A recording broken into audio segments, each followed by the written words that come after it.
How to make a group chat on Messenger. Hey guys, welcome back to 1 million ideas YouTube channel. In this video I will show you how to make a group on Messenger. So guys, if you want to make a group on Messenger, and if you want to have a conversation with your friends at once and you want to make a group, so this video is for you. So let's get started.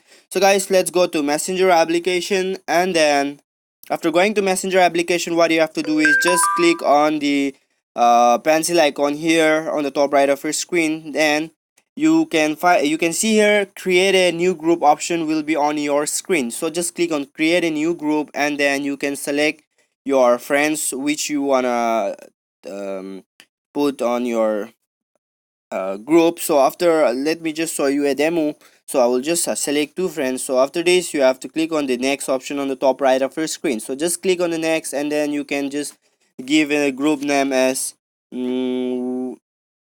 hello people.